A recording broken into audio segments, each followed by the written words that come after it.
नमस्कार, good morning India देख रहे हैं आप। मोहताबिश हुसैन और खबरों में सबसे पहले बात राजधानी दिल्ली के मौसम की करेंगे। दिल्ली और एनसीआर में आज सुबह से ही तेज बारिश हो रही है और इससे दिल्ली वालों को उमस भरी गर्मी से तो थोड़ी राहत मिली है, लेकिन सुबह से लगातार हो रही बारिश के बाद कई जगह पर जल जमाव देखने को मिल रहा है, जिससे ट्रैफिक की रफ्तार थोड़ी थमी है। लोगों को थोड़ी दिक्कत भी हो रही है क्योंकि सुबह का वक्त है, ऑफिस जाने वालों को सड़क पर परेशानी का थोड़ा सामना करना पड़ रहा है। और लगातार सुबह से ही दिल्ली की अलग अलग जगहों पर ये बारिश जो है जारी है। ये प्रगति मैदान की तस्वीरें आप देख रहे हैं, जहाँ पर खासा पानी जमा हो गया इस बारिश की वजह से, क्योंकि लगातार बारिश हो रही है और इस वजह से थोड़ी बहुत परेशानी ज़रूर ऑफिस जाने के लिए लोगों को होगी। ये इन तस्वीरों में आप देख सकते हैं, अच्छा खासा पानी जो है वो सड़कों पर जमा हो गया है।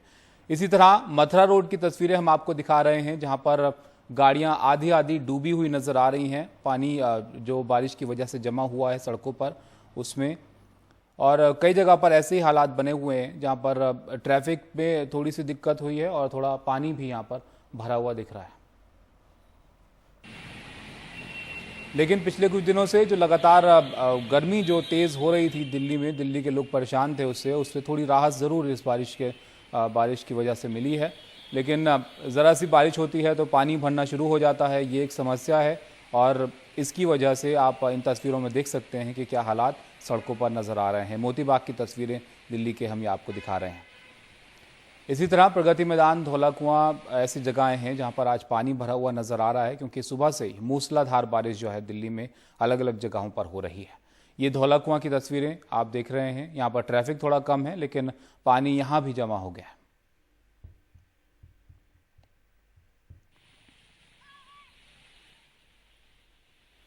और ये तस्वीरें आरके पुरम की, यहाँ पर बच्चे ज़रूर इस बारिश का लुत्फ उठाते हुए दिख रहे हैं, क्योंकि जैसे कि मैंने आपको बताया गर्मी काफ़ी ज़्यादा पिछले कुछ दिनों से दिल्ली में थी। तो उम्मीद यही लोगों को थी कि बारिश हो जाए थोड़ा तो उससे राहत मिलेगी। बारिश आज हुई, सुबह से बारिश हो रही है, जिससे थोड़ा तापमान में तो गिरावट दर्ज की गई है, लेकिन तेज़ बारिश है तो इस वजह से पानी भरा हुआ जगह जगह पर नज़र आ रहा है। ये आरके पुरम इलाके की तस्वीरें हम आपको दिखा रहे हैं। और अब इंडिया गेट, जहां पर बारिश की वजह से धुंध सी छाई हुई है, क्योंकि तेज़ बारिश हो रही है। सुबह से ही लगातार बारिश का सिलसिला जो है वो जारी है और इसकी वजह से यहां पर मौसम का मिजाज थोड़ा सा बदला हुआ नज़र आ रहा है।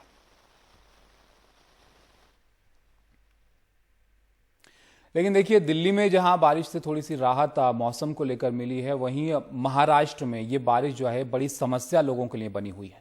महाराष्ट्र में भारी बारिश से कई इलाकों में जनजीवन अस्त व्यस्त है। राज्य के अलग अलग इलाकों में बारिश से हुए भूस्खलन और बाढ़ की घटनाओं में अब तक 164 लोगों की मौत हो चुकी है, जबकि अब भी कई लोग लापता हैं। राज्य के बाढ़ प्रभावित इलाकों से 2 लाख से ज्यादा लोगों को सुरक्षित जगहों पर पहुंचाया गया है। बाढ़ का सबसे ज्यादा असर यहाँ के सांगली, रायगढ़, रत्नागिरी, सतारा, ठाणे, कोल्हापुर, सिंधुदुर्ग, पुणे और मुंबई में हुआ है।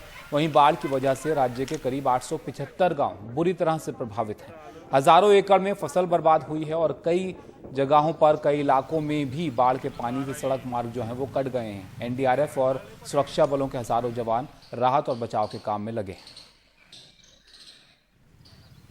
हम इस वक्त सांगली के एक रिलीफ कैंप में हैं, जहां पे जिन लोगों के घर पानी में डूब गया है बाढ़ की वजह से, उनको रखा जा रहा है। यहाँ पे उनका खाने पीने का इंतज़ाम भी कर दिया गया है और साथ साथ रहने का भी इंतज़ाम किया गया है।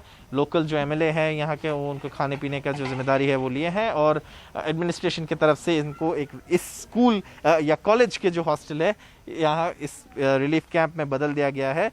यहाँ पे बहुत सारे लोग रह रहे हैं अभी। जो गांव से हम रिपोर्ट किए थे, सांगलवाड़ी, जहाँ पे बहुत ही ज़्यादा पानी है, वहाँ से भी लोग यहाँ पे है और उनकी देखभाल यहाँ पे हो रहा है। और एक अच्छी बात जो यहाँ पे है कि वो सबको यहाँ पे लाने के बाद उनका कोविड टेस्ट भी करवाया गया है और सबको यहाँ पे नेगेटिव पाया गया है। जितना खबर आया है उसमें ये पता चला है। हम यहाँ के किसी से बात करेंगे। बताइए, कब से यहाँ पे है और घर के आपका स्थिति क्या है? हम शुक्रवार से यहाँ पे रहने आए हैं। हमारे घर में बहुत पानी आया है, 500 फीट पानी आया हमारे घर में अभी, और हमें जाने का कहाँ जाए ये हमको प्रश्न पड़ गया था, तो हम इधर आए। यहाँ पे अच्छा व्यवस्था। और यहाँ पे आपका कोविड टेस्ट भी किया गया था? हाँ सर, कल सबके कोविड टेस्ट कर लिए हैं। ठीक है। कोई यहाँ पे सबको नेगेटिव भी पाया गया, वो भी एक अच्छी बात है। हाँ, सभी नेगेटिव है यहाँ पे। तो सबसे बड़ी बात यहाँ पे कि लोकल एमएलए जो है उनकी तरफ से यहाँ पे देखभाल भी किया जा रहा है और एडमिनिस्ट्रेशन की तरफ से रिलीफ कैंप्स बनाया गया है और सांगली जिला में एक भी डेथ नहीं रिपोर्ट हुआ है अब तक इस बाढ़ में। और ये इसलिए बताया जा रहा है क्योंकि लोगों को पहले इवैक्यूएट किया गया। इवैक्यूएशन, टाइमली इवैक्यूएशन जो है वो बहुत महत्वपूर्ण होता है और वो यहाँ पे किया गया है, ऐसे हमें बताया जा रहा है। इस रिलीफ कैंप में बहुत सारे लोग इस वक्त रह रहे हैं और वो तभी वापस जाएंगे अपने घर में जब बाढ़ के जो पानी है वो पूरी तरीके से उतर जाएगा। देखिए, एक तरफ जहां विशेषज्ञों ने कोरोना की तीसरी लहर की चेतावनी दी हुई है, वहीं दूसरी तरफ कोरोना नियमों की धज्जियां उड़ने की तस्वीरें भी सामने आती रहती हैं। उज्जैन के महाकालेश्वर मंदिर के बाहर सावन के पहले सोमवार को भारी भीड़ जुटी। भीड़ इतनी ज्यादा थी कि उसे संभालना मुश्किल हो गया। गेट नंबर 4 के पास अब भीड़ ने सुरक्षा घेरे को तोड़ दिया और मंदिर में घुसने लगी। कई श्रद्धालुओं को इसमें चोटें भी आई हैं, जिसमें महिलाएं और बच्चे भी शामिल हैं। शाम में 6 से 8 बजे के बीच 3500 श्रद्धालुओं को मंदिर में दर्शन करने की इजाजत दी गई थी, लेकिन सोमवार को पहले दिन मुख्यमंत्री और उनके परिवार और उमा भारती के आने से प्रशासन के लिए श्रद्धालुओं की बढ़ती भीड़ को संभालना खासा मुश्किल हो गया।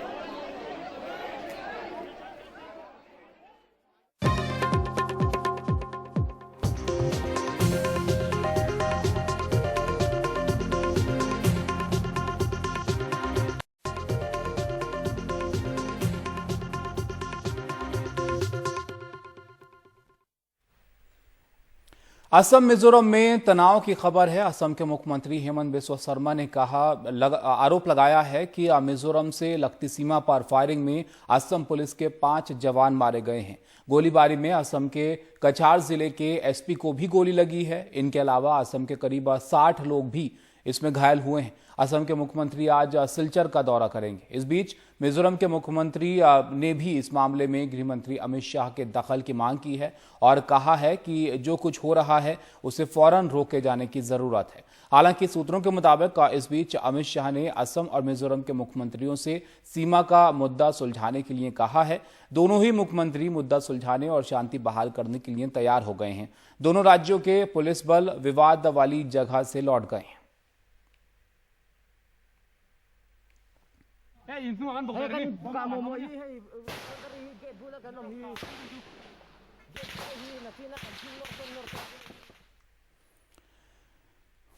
अब आपको दिखाते हैं कि इस मामले पर मिजोरम के गृह मंत्री का क्या कहना है।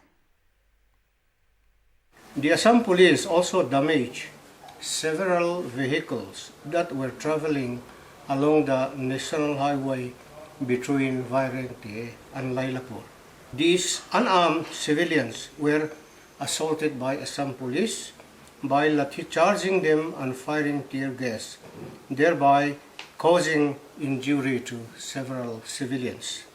The entire development had been quite unfortunate. It all started with the Assam police aggression into the duty camps of CRPF and Mizoram police near Vairengte auto rickshaw stand. With the intervention of the Union Home Minister, who spoke to both the chief ministers, Assam police have withdrawn from the place and the duty posts have been handed back to CRPF personnel. इस मामले पर असम सरकार में मंत्री परिमल शुक्ला वैद्य से बात की हमारे संवाददाता रत्नदीप चौधरी ने। उनका क्या कहना था वो भी आप देखिए। शुक्ला वैद्य जी, जिस इलाके में कल ये वारदात हुई वो इलाका आपके ही क्षेत्र में पड़ता है, आप ही वहाँ से चुन के आए हैं, क्यों ऐसा हुआ? आपकी इलाके में जो ग्राउंड लेवल पे लोग हैं उनके साथ बात हुई, क्या इन्फॉर्मेशन आ रही है? ये ऐसा है कि ये पहला दफ़ा नहीं कि इन लोग का जो हमारा जो एरिया अग्रासन करने के लिए इन लोग हर साल में ही कोई ना कोई समय ऐसा कोशिश करता आ रहा है। तो लास्ट ईयर भी किया था, एक आदमी को मार गिराया इन लोग। तो काल जब इन लोग का जो अपना जो बाउंड्री है, बाउंड्री से नीचे आ रहा था, उसी टाइम पे तो इन्फॉर्मेशन हमारा सिविल एडमिनिस्ट्रेशन या पुलिस एडमिनिस्ट्रेशन को मिला। तो उसी टाइम पे इन लोग गया, इन लोग का जो बाउंड्री में एसपी का साथ बैठ के वो बातचीत चल रहा था, उसी टाइम पे ही पहले तो इन लोग का जो सिविलियन आदमी है, इन लोग ने पहले अपना तरफ से वो पत्थरबाजी किया। उसका बाद में बस अचानक इन लोग फायरिंग शुरुआत किया। तो फायरिंग में आप लोग का जानकारी है ही, अभी 5 जो हमारा जवान का निधन हो गया। तो बहुत दुखद घटना है, बहुत शर्मदायक घटना है। तो इसलिए अभी मैं जा रहा हूँ, करीबन 12 बजे तक पहुँच जाऊँगा। तो अभी तक जितना मेरा जानकारी मिला कि 5 जो जवान का निधन हुआ हमारा असम पुलिस का, साथ ही साथ करीबन 50-55 आदमी अभी भी एडमिट है सिलचर मेडिकल कॉलेज में। हमारा जो एसपी था वहाँ का, एसपी का भी ये जख्म हुआ, उसको शायद सिलचर में उसका ट्रीटमेंट होने वाला नहीं है, वो बाहर में ले जा रहा है एयर एम्बुलेंस से। तो बहुत क्या कहूँ आपको, दुखद घटना है। असम मेघालय की सीमा पर भी हिंसा हुई है, यहां से भी खबर आई है। मेघालय के रीभोई जिले के इयोंगखुली गांव के लोगों और असम पुलिस के बीच हुई झड़प के बाद हालात बिगड़ गए हैं। दरअसल मेघालय इलेक्ट्रिसिटी कॉर्पोरेशन लिमिटेड यहां बिजली के खंभे लगा रहा था, जिस पर असम पुलिस ने ऐतराज जताया। आरोप है कि असम पुलिस ने खंभों को खींचने की भी कोशिश की। इसके बाद वहां इलाके के लोग जमा होने लगे। हालात पर काबू पाने के लिए ज्यादा तादाद में असम पुलिस के जवानों को मौके पर भेजा गया, लेकिन काफी देर तक हंगामा होता रहा। असम पुलिस पर स्थानीय जिला परिषद सदस्य के साथ मारपीट का भी आरोप है।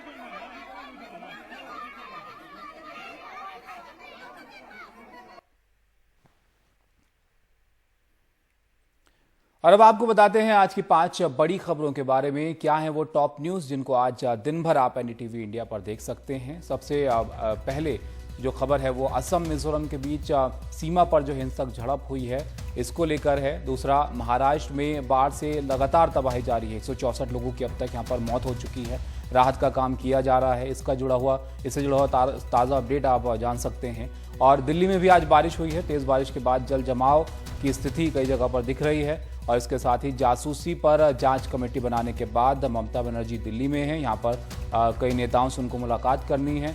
और साथ ही चानू का जोरदार स्वागत किया गया जब वो भारत वापस लौटी तो, और उनको एएसपी बनाया गया है। इन तमाम खबरों में से जो भी खबर आप विस्तार से आज दिन भर देखना चाहते हैं उस पर आप अपनी राय हमें दे सकते हैं यूट्यूब पेज पर जाकर।